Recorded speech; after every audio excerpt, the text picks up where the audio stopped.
ইংরেজি নববর্ষের প্রথম দিনে ত্রিপুরা পাওয়ার ট্রান্সমিশন লিমিটেডের উদ্যোগে 2024 সালের ক্যালেন্ডার প্রকাশ করা হয়।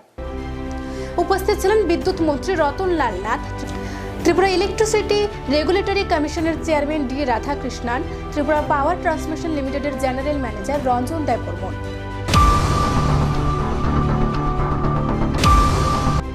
এটাকে আরো বিভিন্নভাবে দ্রুত আমরা করতে চাচ্ছি এবং আমরা স্মার্ট মিটার সেগুলির সাথে চিন্তা করেছি এবং লাইফ লাইন মেইনটেনেন্স এটা বলছি। এখানে ক্যালেন্ডারের মতো আছে বলতে একটা ফটো দেখেছি আমি, মানে চালু অবস্থায় কারেন্ট যাতে গ্রাহকদের কোনো মতো অসুবিধা না হয় চালু করছে, এটা করার চিন্তা করছি।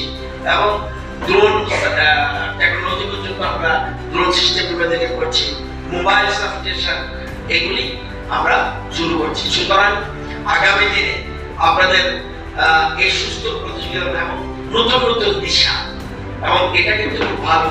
আমি সেই জন্যই চাই তিনটা যে আলাদা আলাদা সংস্থান রয়েছে তিনটার মধ্যে সুস্থ প্রতিযোগিতা থাকতে হবে।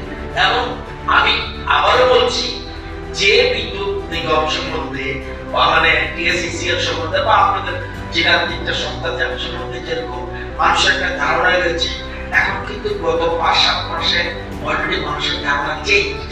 মানুষ ভাবছে যে বিদ্যুৎ নিগম আগামী দিনে যে যতগুলি দপ্তর আছে এর থেকে বেশি গুরুত্ব নিয়ে কাজ করবে এবং ফার্স্ট পজিশন হবে বলে আমার বিশ্বাস। এক্ষেত্রে